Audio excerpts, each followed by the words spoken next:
All right, we have been talking a lot about the massive $1.3 trillion spending bill on this show so far.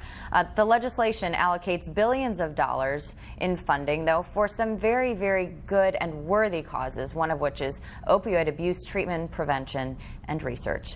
Joining us now to discuss that is Kevin Rumley. Kevin is a Marine Corps veteran and a Purple Heart recipient for his service in Iraq. He now works as a licensed clinical social worker and an addiction specialist serving the veterans community. He's also featured in a new podcast called This Is War. And we will get to that podcast in just a minute. But first, welcome to the show, Kevin. And I want to ask you about the opioid crisis in America. Of course, you overcame opioid addiction. So tell us a little bit about that experience and how you beat it. Thank you. I was fortunate. I had a really strong support system. My brother lives here in the mountains with me in Asheville, and he was encouraging enough. I'd say Suboxone saved my life.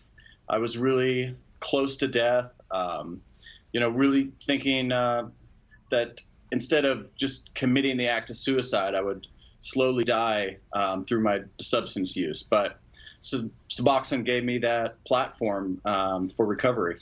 Wow. I mean, such an incredible story, and congratulations on all of your hard work. Of course, that takes a lot of work yourself to really beat that. So congratulations. And you now work as a substance abuse counselor. So tell us about how the opioid crisis is specifically affecting veterans, a community that you serve. Yeah, so I'm now the coordinator for the Veterans Treatment Court. And in lieu of sending them to prison for nonviolent offenses, they complete into our court and go through about 18 months of treatment and rehabilitation. And so a lot of the veterans that we see here have a similar journey as I did. They may have the physical wounds of war, or many carry the invisible wounds like PTSD or even military sexual trauma.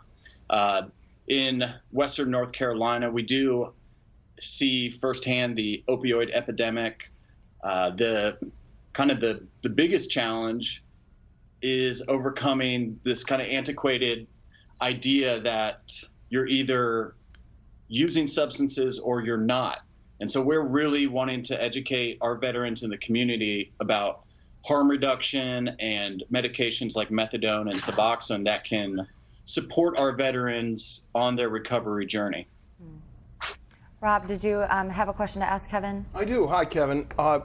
Lee Child, who's one of my favorite authors, recently had a book about opioid addiction, and it was relating to an Army veteran, a West Point graduate. And it made me really empathetic because you begin to realize this isn't something easily addressed. It's not like Nancy Reagan saying, just say no. We have people coming out who end up getting addicted because of getting hurt in battle. So how do we deal with that and address that? And soldiers have to be treated.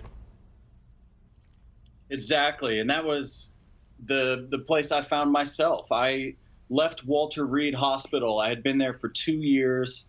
I had 32 surgeries, and I was told that I would never walk again. And when I left, I had a bag full of opioids. I had no plan and no hope at all. And that's a dangerous place to be. And I think the willingness in our community to have this open dialogue, the discussion, we know now, research shows that 90% of individuals that try to just stop opioids cold turkey are going to return to use. So only 10% are going to be successful. So that's why it's important for us to talk about medication support. You know, some veterans may be on medication like Suboxone or methadone for the rest of their lives. I've been on it for 7 years now, and I don't know that I'll be on it forever, but it is a continuing conversation that I have with my doctor. And this same conversation is why we're doing outreach in our community. We have a strong needle exchange program here. And anytime an individual comes in who's using intravenous drugs, they'll have the opportunity, when we give them supplies, to talk about just their goals and how there are treatment options available to help them on this journey back to recovery. Yeah. Yeah, wow, incredible work you're doing. Why don't you let us know a little bit about the podcast, This Is War, and where people can find it to listen to? Yes, thank you. It's under Wondery, and it's a new podcast. I guess you can find it on all the platforms, iTunes, and I just Googled it to find it, and